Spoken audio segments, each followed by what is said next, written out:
Good evening, everyone. Hello. Stamford. So this is a perfect crowd, it's a perfect night, it's a perfect number of people, so I'm happy to see you all here. And we're here to talk about networking in a 2.0 world. And that might sound like a funny thing, you know, the word networking back in the old days might have sounded a little suspicious and a little sneaky. I don't know if anybody remembers that, but it's taken on some new importance lately. And then when I think about 2.0 world, what does that mean? Does that mean social media has taken over and that we don't really need to get together? So that's what we're going to talk about tonight. I'm going to talk for about 20 or 30 minutes, and then we're actually going to have a lot of rotation so that everyone can meet each other and have a little fun. That's the whole idea, is on a Wednesday night to come out and have a little fun and do a little networking. So thank you for being here. It's my pleasure to have you all here. Rather than just, if anybody wants the presentation now, it's online, and I'll eventually be putting that on my LinkedIn profile. So I'm using SlideShare as a social media for presentation, kind of like YouTube, but it's for presentations. So it's a lot of fun. Anyway, so we started off with this question for everybody. Is networking more or less or the same importance versus 20 years ago? And I look around the room, and some of us were here working. Baby boomers, we were working 20 years ago, so we know the answer, right? We know what it was like versus now. And then some of you I see were not here working 20 years ago. So you had to, some of you made up answers, what you thought. And you did a pretty good job. So I'm going to say everyone says it's more important, pretty much, except basically everyone said it's more important. I will say to you that I agree completely. It's more important now than ever. When I was in my 20s, I wasn't thinking about networking, and now it's what everyone's talking about, right? All right, so I think the question is really about time.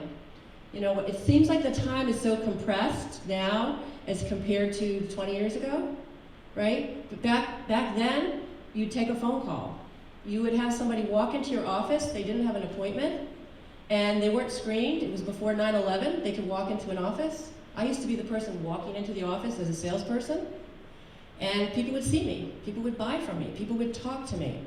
That just is so different from now. When you think about telemarketers or people that are selling, people that are looking for a job, right? And many of us are probably in one of those, I like to think that we're all salespeople or job seekers. We're all really in that same boat. And how do you get through? Because honestly, people don't want to, they don't take the phone call anymore, the telemarketers. The baby boomers don't want to have time. The millennials don't even talk on the phone, right? We know that. They don't want to talk on the phone, they want to text. Right? So there's really no time. So what I think the time and all the communication means that there's increased importance of relationships. When I think about it, so it's referrals and those warm introductions. You think about the people that you will talk to. You won't answer the telemarketer, or you won't maybe interrupt your day for someone you don't know. But what happens when you get a text and it's 10:30 in the morning and it's from your good friend? You'll take it. You'll drop. I know many of you people, that's what you do, right? You drop it because it's the relationship, right? So you think about that. So how do we build a trusted network today? Because that's what we're here to do. We're here to talk about how do we build that. And to me, that's something that you invest in. It's very important for all of us. And I have to tell you, it's really surprising to me what I've learned, because one of the things I do, my main profession, is I teach people how to use LinkedIn. And when I teach them about LinkedIn, I find out about their network, because I find out what their objectives are.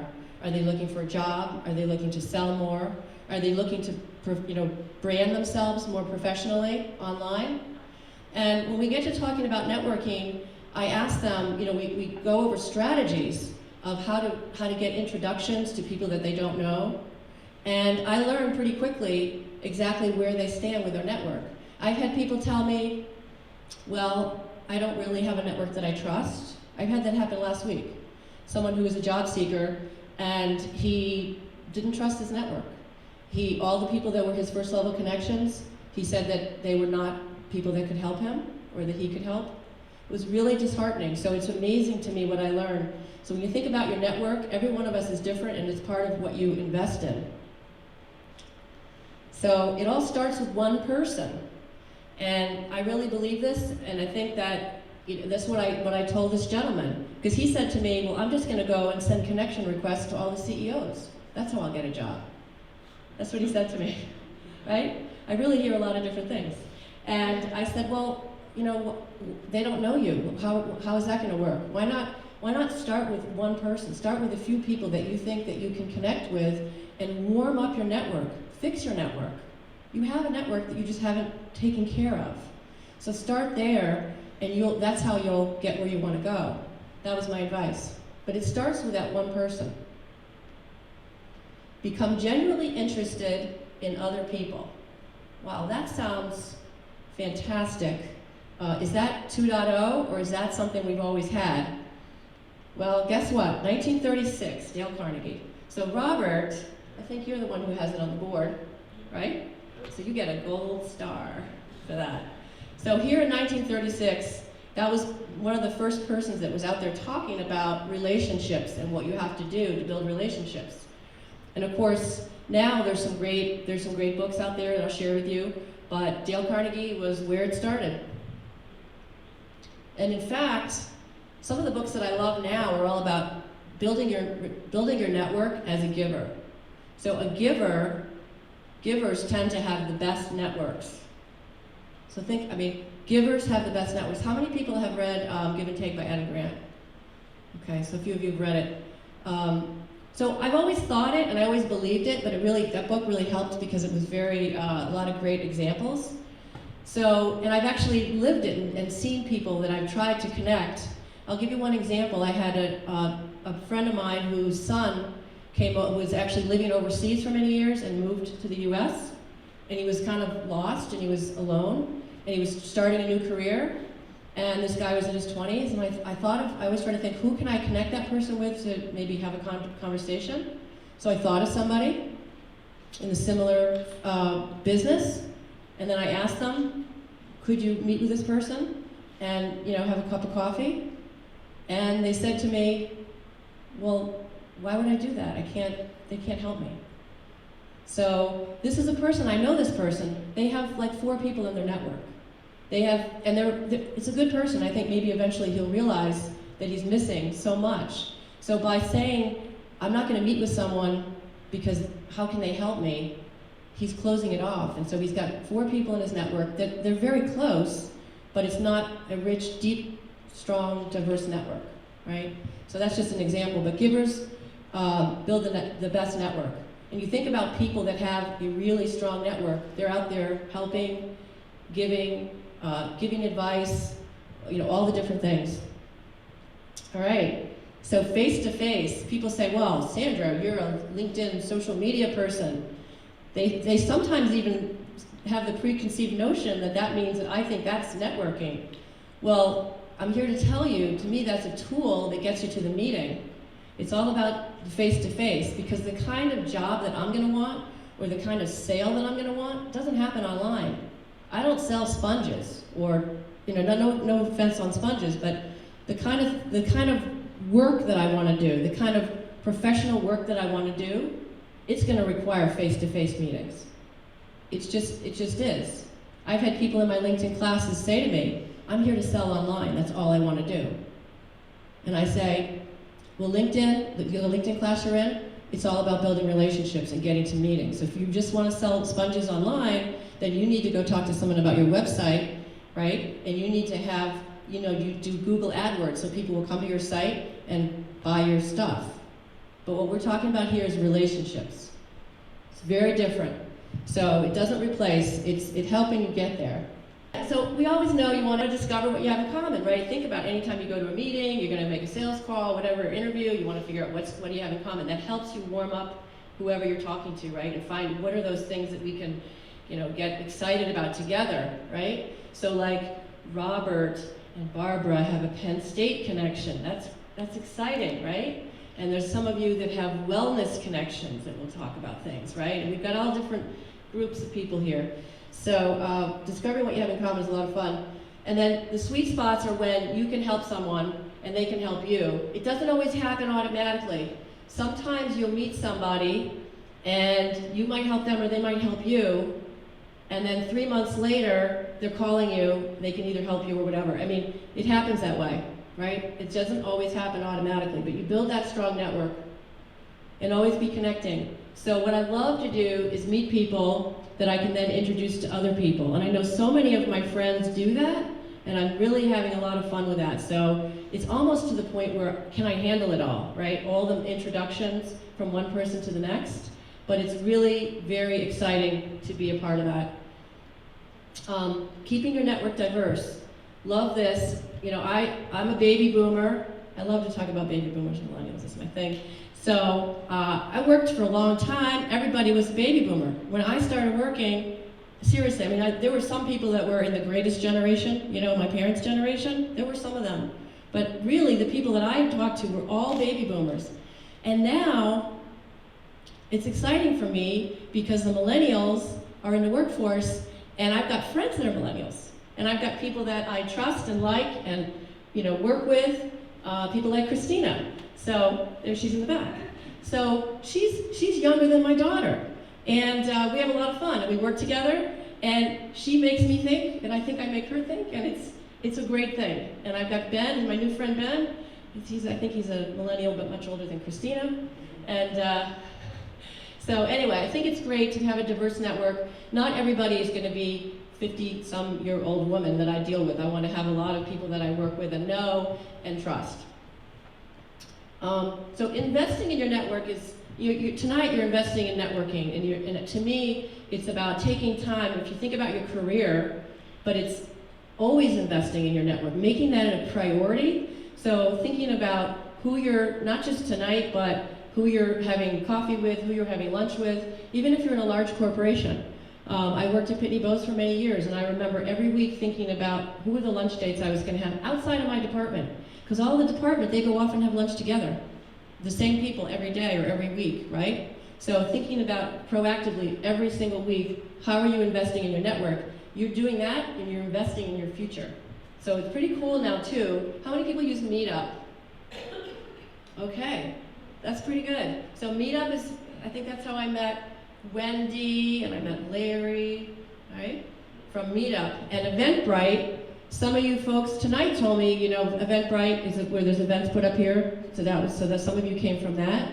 Then there's all these co-working spaces. All this stuff didn't exist 10 years ago or 20 years ago. There wasn't the choice. So the co-working, like this is a co-working space, this whole building. And there's a lot of places, innovation-type places all over the state, actually, and all over the country. It's great places to meet people. This is my pet thing. The number one networking reason for success is following up, right? It's just, whether you're looking for a job or you're looking to, you know, anything you're trying to accomplish, you know, you're going to go out, and I'm going to tell you this, and I hope you believe me, but 90% of the people don't follow up in a proactive way. And there are opportunities all over. They go places, they come home with business cards, or they meet people in some other fashion, they don't follow up. And again, I have lots of stories about that. And and I'll tell you, it's so easy now. When I think about follow-up, there's all these great ways. Obviously, there's social media follow-up, there's email that's been around for quite a while. This is one of my favorites, is to send a photo. So what I do is if I'm going to an event and someone is speaking, what I always do is I take their photo, because people who are speaking love to have a photo. And I take their photo and I go up to them at the end and I say, can I have your card? I took some photos. And they go, oh, great, can you send it? Because they want to put them on their website, right? And that's how I start helping. It's like, again, how can you help somebody? Something like that. And then they're going to check me out on LinkedIn, right? They're going to say, who's this person who sent me a photo, right? So all these little tricks about ways you can follow up. And of course, my favorite is using LinkedIn, because you have all these ways to follow up. I can connect with someone, I can endorse them, right? I can email message them, I can mention them, I can follow them, I can read their blog, right? I can like their stuff. All these so easy ways for me to stay connected after I've had that meeting, okay? And of course, a lot of this you can do ahead of time too, if you really want to warm somebody up before your meeting. It's to the point where I'm so busy, I have to question, if I can't find somebody on LinkedIn, my question is, can I really invest in searching for them, right? So I went to an event in Westport in October, and I got 12 business cards, and they were really quality conversations. It was 2 hours of, you know, of a lot of discussions. Really great people, and 9 of them I could find instantly on LinkedIn, and 3 of them I couldn't. So not that the three that I couldn't weren't great people, they were, but I couldn't find them. So they didn't, it was very difficult, right? So I ended up connecting with the people that, you know, and I have had subsequent conversations since that time. So it's something to think about in this day and age. So mobile, now I sort of feel like there's a, you know, you text, I'll have to ask you, the audience, this question. To me, there's an etiquette about texting. And you don't necessarily text everyone, right? Doesn't it sort of feel like you only text people that you're kind of close with? Do you guys feel that way? You wouldn't just, right? If you get a card from someone who has their cell phone, it doesn't mean you're gonna start texting them, right? But once you start getting texts from some people, you kind of get excited, think, wow, I'm good enough that they're texting me, right? It's kind of like a relationship. I don't know, it feels kind of like that. All right, so networking apps. So we have some, and there's books and apps and tools, right? And we have some people put some suggestions here, and I took a photo. But I'm glad to see that so many people put LinkedIn on here, and Barbara's got Twitter. We've got some great books up here. Scanned business cards from David, right? Excellent. BNI, Chamber, Meetup, okay? So these are all great. And I'm going to give you guys a list. I have a list of a couple books I want to mention to you, and I have a list of apps that I want it, so you'll be, it's a takeaway I have for you tonight. And basically, like I mean, obviously I use LinkedIn as an app, as well as on my computer, but I also use LinkedIn Connected, and that's a really great app that you can quickly see who's changed jobs, who's moved around. There's a couple of other apps that I want to share with you. They're on the list, like Refresh. There's some of these apps where you can quickly, let's say you're going to meet with somebody, and you can quickly look and see what they're doing across all social. You can see what they're doing on LinkedIn, what are they doing on Twitter, what are they doing on Google+. So it just helps you, before you're going to walk in, you know kind of what their whole universe is like. So I have that for you. And, okay. So then I always say, you always want to be thankful. And that's another way to follow up. Think of all the people that you can thank, right? That's why I love November, because I'm always thinking, who are all the people I can thank and what are the ways I can thank them? But I shouldn't just be doing that in November. I should be thanking them, right? So if you think about being thankful, that's a great way to follow up. So the moral of the story is we're here to, the network, and when I tell you, I see people that come in really struggling, people that have been in the workforce for a long time that don't have the network.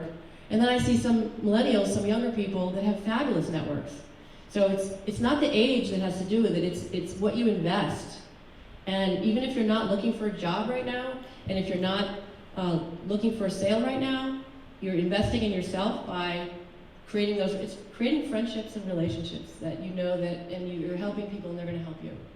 So that is it. So are you all like really excited and ready to rotate around? We're gonna do some, we're calling it